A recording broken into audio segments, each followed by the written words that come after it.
Okay, friends. So today we discuss in the topic that is the chemical bonding, the next article, and it is the limitations of octet rule. You can say limitations of octet rule, yeah, drawbacks of octet rule, yeah, what are the inadequacies of octet rule. Okay. When you can consider the octet rule, you know very well. In case of octet rule, according to the octet rule, what happens here? There must be 8 electrons which can be surrounded to that atom when the molecule can be formed. समजून चला, for example आपण आपल्याला माहिती आहे, when you can consider the chlorine molecule, what happens here in the formation of a chlorine molecule, that is nothing but this each and every chlorine atom which can be surrounded by 8 electrons. And when you can draw the electronic structure for this one, you know very well, there is the in this chlorine there are the total 7 valence electrons which can be surrounded to each chlorine atom, and there is the sharing of electron can be carried out, there is the formation of a covalent bond, and if there is the sharing of electron can be carried out, these two electrons, yeah, shared electron pair is contributed by both the atom, therefore it can be count to the both atoms. That is nothing but 2, 4, 6, 7 and 8, that is the octet is completely fulfilled. 2, 4, 6, 7 and 8 octet is completely fulfilled. म्हणजे according to the octet rule there are 8 electrons surrounded to that atom in a molecule. हे आपण गेल्या वेळेस बघितलेलं आहे, बरोबर आहे. पण आता जर गंमत आपण बघितली तर काही एक्झाम्पल्स अशी आहेत की ज्यांच्यामध्ये ऑक्टेट रूल ओबे होत नाही. लक्षात घ्या, ऑक्टेट रूल फॉलो केलाच जात नाही, even though that molecules are stable molecules. म्हणजे ऑक्टेट रूलचं म्हणणं काय की if there is the octet is completely fulfilled, या that given molecule can be obeys the octet rule, then and then only the given molecule is the stable. जर octet completely fulfilled असेल तर molecule stable आहे, otherwise molecule unstable, असं कुणाचं म्हणणं आहे तर ऑक्टेट रूल्स आहे. लक्षात घ्या. पण काही मोलिक्यूल्स असे आहेत की ज्यांचं ऑक्टेट फुलफिल नाहीये तरी देखील ते स्टेबल आहेत. मग असे कोणकोणते आहेत तर that are nothing but that one is called as the limitations of octet rule. मग लिमिटेशन्स ऑफ ऑक्टेट रूल मध्ये पहिलं लिमिटेशन काय तर that are the molecules which can be having the incomplete octet. लक्षात येते का बघा, म्हणजे the stability of that molecule having incomplete octet and that stability cannot be explain on the basis of octet rule. म्हणजे ज्या मोलिक्युलचं octet complete नाहीये, incomplete octet आहे, तरी देखील ते मॉलिक्यूल स्टेबल आहेत आणि त्यांची स्टॅबिलिटी ऑक्टेट रूल आपल्याला सांगत नाही.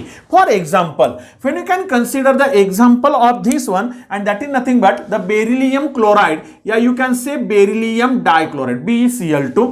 Number next one, that one is nothing but the AlCl3. Yeah, you can say suppose for example number next one that is nothing but the boron trifluoride.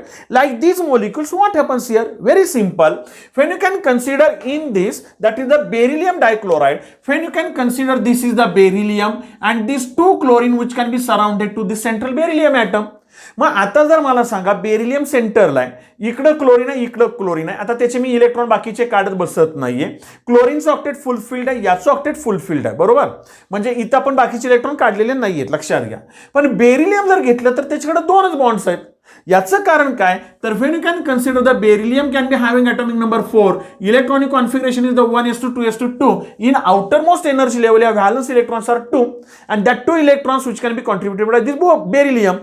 मग आता याचे 2 आणि म्हणजे इथं याचा एक, इकडे एक आला, क्लोरीनचा एक आणि इकडचा एक, असं काय होईल त्याचं शेअरिंग ऑफ इलेक्ट्रॉन. मग इथं बेरिलियमच्या बाजूला जर 2 बॉन्ड आहेत, याचा अर्थ एका बॉन्डमध्ये 2 इलेक्ट्रॉन्स, म्हणजे beryllium can be surrounded by only 4 electrons. लक्षात आलं का बघा. मग तुम्ही म्हणाल की सर क्लोरीनच्या बाजूला 1 आहे म्हणजे 2 आहेत. नाही, आपल्याला माहिती आहे क्लोरीनच्या बाजूला इथं असे टोटल नाहीत का, व्हॅलन्स इलेक्ट्रॉन घेतले तर ऑक्टेट इज कम्प्लिटली फुलफिल्ड. आता लक्षात आलं का बघा, कन्फ्युजन नको. म्हणजे बेरिलियमच्या बाजूला जर 2 बॉन्ड आहेत तर साहजिकच एका बॉन्डमध्ये 2 आणि तिथं टोटल इलेक्ट्रॉन किती झाले तर that is the 4 electrons. So beryllium can be surrounded by 4 electrons. Octet of beryllium is not complete, it is incomplete. So according to octet rule beryllium dichloride या BeCl2 is unstable, but practically it is the stable one. Practically तो stable आहे. म्हणजे काही molecules असे आहेत की ज्यांचं octet fulfil नाहीये, इनकम्प्लीट ऑक्टेट आहे, त्यांची स्टॅबिलिटी ऑक्टेट रूल आपल्याला सांगू शकत नाही. This is the first limitation of octet rule. Suppose for example in case of AlCl3, what happens here? If there are the Al, that is the aluminum is the central atom, and there are the 3 chlorine atoms which can be surrounded to this aluminum. आता chlorine मी इथं समजून चला लिहिले असे, that one is nothing but the octet of chlorine is completely fulfilled like in this way, but the aluminum can be surrounded by how many electrons? 2, 4 and 6. एका bond मध्ये 2 electron. म्हणजे aluminium can be surrounded by 6 electrons. Therefore it is having incomplete octet. लक्षात घ्या. आणि even though they can be having the incomplete octet, the molecules are stable one. That one is nothing but the stability of the molecules with incomplete octet does not explain on the basis of octet rule. In similarly BF3, boron can be surrounded by 3 fluorine, that is nothing but the boron can be having 6 electrons. म्हणजे याप्रमाणे आपल्याला लक्षात आलं पाहिजे. This is the first limitation of octet rule, incomplete octet. Okay. आणि एका वाक्यात सांगतो बाळांनो, एक लक्षात घ्या, that are the examples of this. आठवतंय का बघा, पाहिजे तर नंतर आणखी तुम्ही थोडा अभ्यास केला लक्षात येईल. The examples of this incomplete octet and that are nothing but the electrophiles. It is called as the Lewis acids and that are the electron deficient centers. लक्षात ठेवा, हे जे इनकम्प्लीट ऑक्टेटची एक्झाम्पल्स आहेत ना, ही सगळी काय आहेत तर that are nothing but the electrophiles. त्यांच्याकडे इलेक्ट्रॉनची कमतरता आहे, ऑक्टेट फुलफिल नाहीये, आणि म्हणूनच तुम्ही त्यांना काय म्हणता तर that are the Lewis acids म्हणता. लक्षात आलं. आता number next one, molecules with expanded octet.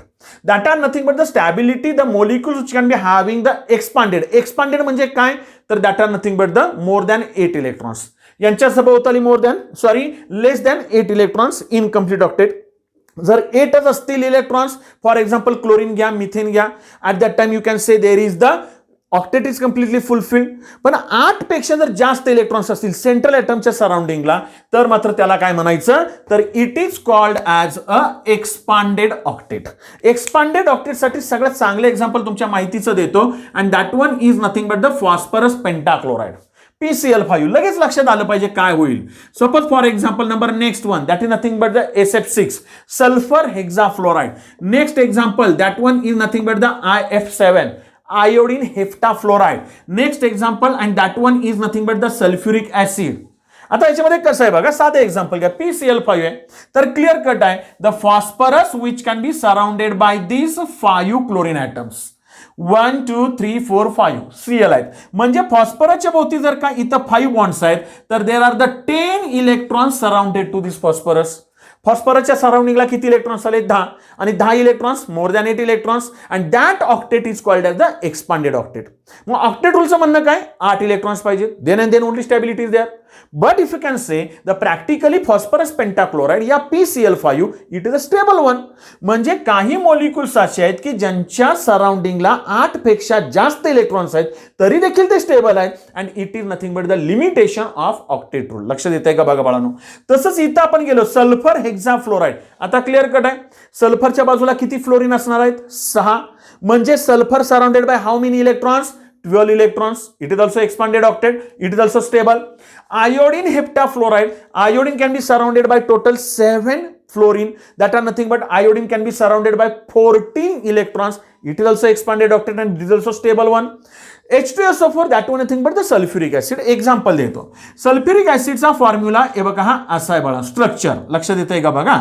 त्याचं स्ट्रक्चर हे या प्रमाणे आहे. आता जर सल्फर तुम्ही घेतला इथं तर sulphur can be surrounded bye how many bonds 1 2 3 4 5 and 6. That are nothing but the total 12 electrons which can be surrounded to this sulfur. सल्फरच्या भोवती 12 इलेक्ट्रॉन्स आहेत म्हणून H2SO4 हे काय तर it is an example of the expanded octet. That one is nothing but even though they can be having more than 8 electrons and the molecules are stable, that stability cannot be explain on the basis of octet rule. लक्षात आलं का बघा. आणि म्हणून पहिल्यांदा आपण यांना काय म्हटलं तर इनकम्प्लीट ऑक्टेट सांगू शकत नाही, एक्सपांडेड ऑक्टेट झालं. Then next one that is the molecules with odd electron. Okay, आता मोलिक्युल्स विथ ऑड इलेक्ट्रॉन आपण एक्झाम्पल कोणतं घेतलंय तर for example that is the NO2 दॅट इज द नायट्रोजन डायऑक्साइड या NO that one is nothing but the nitric oxide. Suppose for example when you can consider NO2 that one is nothing but the nitrogen can be having the 5 valence electrons. Last lecture मध्ये आपण काय घेतलंय तर that one is nothing but how to write the Lewis structure, बरोबर आहे. मग याचे किती इलेक्ट्रॉन्स आले 5 प्लस एक ऑक्सिजनचे व्हॅलन्स इलेक्ट्रॉन 6, म्हणजे इथं किती आले 12. That are the total 17 electrons are present in this molecule. So when you can want to write the structure for this one, at that time what happens here, the central one is nothing but the nitrogen. Suppose this is the oxygen, this one is also oxygen. Okay, if you can say that are the 2 electron pairs of oxygen, this oxygen carries 2 electron pairs, correct. This one it is a single bond, and this one it is suppose for example double bond which can be present to this oxygen.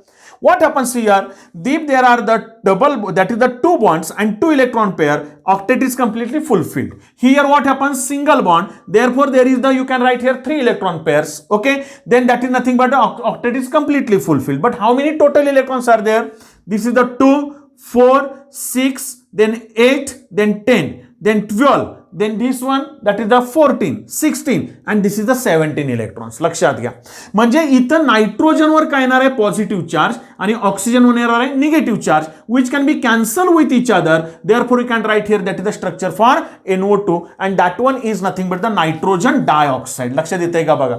म्हणजे when you can say here the octet of oxygen is fulfilled, octet of this oxygen is also fulfilled, but nitrogen can be surrounded by only 7 electrons, less than 8 electrons that are the odd electrons. Actually it is the incomplete octet, but we can say here total 17. Therefore the electrons with odd electrons, and that one is nothing but the stability of this molecule cannot be explained on the basis of this octet rule. Suppose for example NO, this is the same आता. If you can say there is the 5 valence electrons, this one is the 6, therefore there is the total 11 electrons. म्हणजे odd electron आहेत. असं जर असेल तर इथं तुम्हाला octet रूलची stability, sorry octet rule does not explain the stability of that molecules. Okay, म्हणजे इथं एक गोष्ट लक्षात घ्या, आपल्याला हे पहिल्यांदा क्लिअर झालं पाहिजे की octet rule cannot be explain the stability of molecules with incomplete octet. Octet rule does not explain the stability of molecules with expanded octet. Octet rule does not explain the stability of molecules with odd electrons also. Yeah, you can say octet rule does not explain the shape and energy of molecules. लक्षात येतंय का बघा. म्हणजे आता समजून चला, for example आपण म्हटलं मिथेन मॉलिक्यूल आहे, बरोबर. तर मिथेन मॉलिक्यूल लिहिताना आपण हा CH4 असा लिहितो, correct. In this one there is the duplet of hydrogen and octet of carbon is completely fulfilled. म्हणजे कार्बननं ऑक्टेट रूल फॉलो केलाय. मग ह्या मिथेन मॉलिक्यूलचा शेप नेमका कसा आहे आता काढताना आपण असं काढलंय. मग आपल्याला असं वाटतंय की हायड्रोजन कार्बन, हायड्रोजन हा बॉन्ड किती आला तर 90 डिग्री आला. It is the right angle, but actually it is not 90 degree, it is the 109 degree 35 minutes या 109.5 डिग्री. म्हणजे इथं त्याचा बॉन्ड अँगल असेल किंवा त्याचा शेप असेल किंवा त्याची एनर्जी ही आपल्याला ऑक्टेट रूल सांगत नाही. Even though octet rule does not explain the differences in energy या you can say the reactivity of the molecules या स्टॅबिलिटी ऑफ द मॉलिक्युल्स. लक्षात घ्या, म्हणजे इथं त्याची रिॲक्टिव्हिटी पण आपल्याला कळत नाही. फक्त ऑक्टेट रूल आपल्याला काय सांगतो तर octet rule can be gives an idea about या you can say the guideline to write the Lewis structures that are nothing but the electronic structures. Okay, so these are nothing but the limitations of octet rule. आता याच्यानंतर आपण लगेच काय करूया तर that is nothing but the next article is the valence bond theory.